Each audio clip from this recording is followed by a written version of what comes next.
시간을 통해 현재를 돌아보는 역사 평행이론, 날카로운 역사인식으로 우리 사회를 분석하는 기자, 한국일보 김광원 기자 연결합니다. 기자님 안녕하세요. 안녕하십니까. 네, 코로나19도 그렇고요. 국내외 여러 이슈들 있는데 벌써 가을입니다. 예. 예. 언제 가을 됐는지도 모르겠어요. 나는 내길 간다 뭐 이런 것 같기도 하고. 예. 자, 오늘은 어떤 이야기 준비해 주셨어요? 그 탈레반과 관련해서 아주 살짝 언급되고 지나간 뉴스인데요. 네. 좀 깊이 들여다볼 만한 것 같아서 준비했습니다. 이 탈레반 세력이 공동정부를 원한다는 내용이었거든요. 네. 그 대대적인 일반 사면령을 발표했죠. 네네. 그 탈레반 입장에서는 반역자일 수도 있는데 덮어주겠다 이렇게 하는 거죠. 기존 정부 인력을 최대한 활용하기 위해서입니다. 탈레반이 전투에는 능하겠지만 정부 운영 능력은 부족합니다. 그렇죠. 그래서 할 수 없이 이제 이 사람들 입장에서 배신자들과도 손을 잡을 수밖에 없다. 이런 판단을 한 것 같습니다. 그러게요.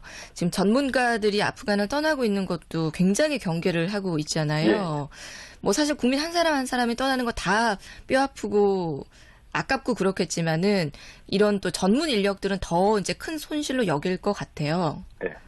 그 내용이 어찌됐든 간에 탈레반은 어쨌든 나름대로 자기 이상을 가지고 있잖아요. 예, 그렇죠. 그 그렇겠죠. 이상을 예. 위해서 이제 오랜 시간 전쟁을 치렀죠. 근데 네. 국가 운영은 현실이거든요. 그 이상만 부르짖는다고 될 일이 아닙니다. 그 역사에는 탈레반보다 더 좀 멍청한 짓을 하다가 철학했던 집단들이 적지 않습니다. 이상만 부르짖다가 그러니까 정치적인 이상만 부르짖다가 현실을 포기한다는 게 선뜻 와닿지는 않고 탈레반보다 더한 저기가 뭐였을까요? 그리고 탈레반은 좀 솔직히 나쁜 놈이잖아요. 예. 근데 이제 좋은 쪽인데도 이렇게 안 좋은 예가 많습니다. 예를 들어서 무적 함대 침몰이 한 예거든요. 네. 그 1492년에 스페인에서 아람브라 칙령을 발표했습니다. 그러니까 간단하게 말하면 유대인 추방령이었습니다. 이것도 종교적 이상을 위해서 내린 결정이었습니다.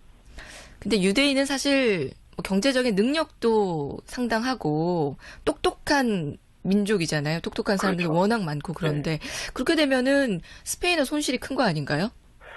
이 사람들이 사실 얄밉도록 능력을 발휘했습니다. 그렇죠. 그래서 더 쉬웠겠죠. 근데 스페인 해군은 사실 많은 역할을 했고 실제로 강했지만 서서히 쇠락을 했습니다. 이 아까 말한 칙령이 발표된 지 60년이 지나자 스페인 왕국은 경제적으로 완전히 무너졌습니다. 그러니까 1588년에 스페인 해군이 영국 해군에 패배했거든요. 네. 뭐 전략이 어떻고 전술이 어떻고 여러 가지 이야기가 있지만 가장 근본적인 이유는 스페인 자체가 약해졌습니다. 그러니까 금융과 유통을 담당하던 그 계층이 대거 빠져나갔기 때문입니다. 그러게요. 뭐 이상만 쫓다가 결국은 뭐 중요한 건 다 놓쳐버린 거네요. 그렇죠. 현실을 무시하다가. 네. 네.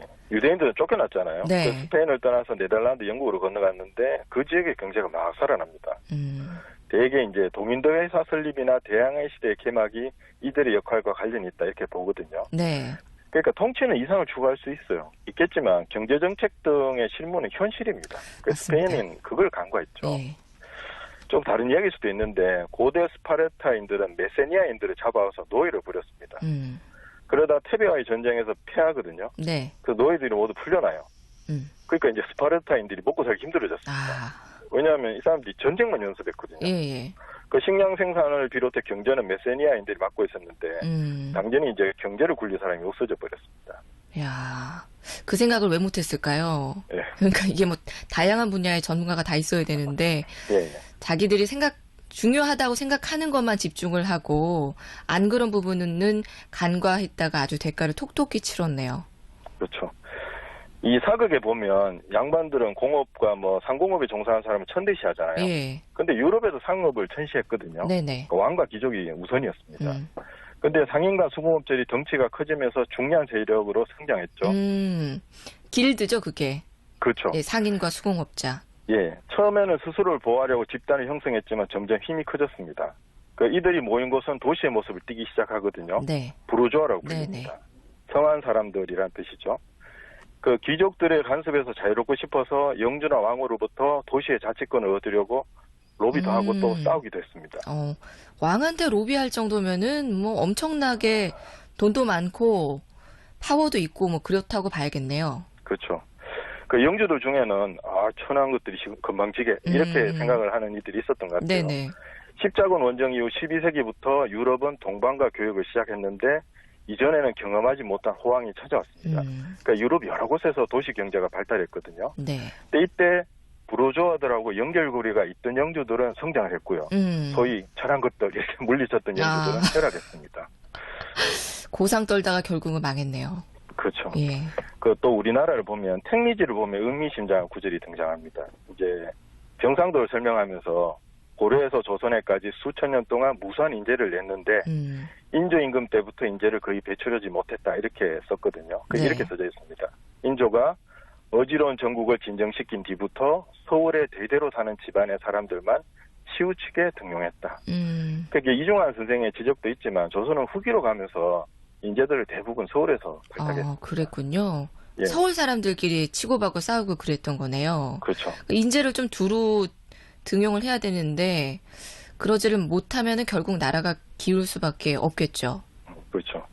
이건 조금 뭐 이상한 예일 수도 있는데 제가 이제 대학에서 역사 강의를 들으면서 네. 영문과였지만 역사 강의를 들으면서 예. 가장 인상 깊게 들었던 것 중에 하나가 하층의 하급 관리, 그러니까 아전들에 대한 것이었거든요. 그 역사학과 교수님 말은 일제가 조선을 강점했을 때 고관 대장은 다 처리했는데 하급 관리는 거의 그대로 유지했습니다. 왜냐하면 동네 사정을 훤하게 아는 사람들을 정리해버리면 실무가 안 되는 거예요. 그렇죠. 네, 그대로 뒀답니다. 예. 근데 이 계층에서 소위 이제 친일파로 비난받는 사람들이 많이 났다. 이런 이야기를 하시더라고요. 예, 뭐라고 할 말이 없네요. 예. 정치는 이상이지만 사실 실무는 현실이라는 뜻으로도 들립니다. 그렇죠. 그러니까 너무 이상만 추구한 예들이 역사에 많이 있습니다. 네. 그리고 우리도 이제 앞으로도 그런 상황이 닥칠 수 있다 이렇게 생각합니다. 그 고집불통 탈레반이잖아요. 그러게요. 이 사람들도 현실을 고려해서 뭐 이상적인 자기들이 이상적인 인재 등용에 대한 고집을 꺾고 있는 거잖아요. 뭐 고집을 안 꺾으면 실무에 관해서는 아마추어 정부가 될 수밖에 없습니다. 그러게요. 그러니까 모범적인 예는 아닌데 그래도 우리가 참고는 할 만하다 이런 생각이 듭니다. 네. 그러니까 이상만 추구하다가 현실을 그르칠 뻔한 예가 우리 역사에도 분명히 있었다. 이걸 명심했으면 합니다. 그러게요. 뭐 예. 탈레반과 관련해가지고 여러 이야기들 나오고 있는데 오늘은 또 생각지 못했던 특별한 측면을 다루고 들어본 느낌입니다. 진짜 아무리 좋은 이상을 갖고 있는 집단이라고 해도 그 이상만 고집하다 보면은 결국은 실패할 거라는 또 이런 교훈을 얻게 되네요. 예. 예. 기자님 오늘 말씀 잘 들었습니다. 예, 감사합니다. 역사 평양이론 한국일보 김광원 기자와 함께했습니다.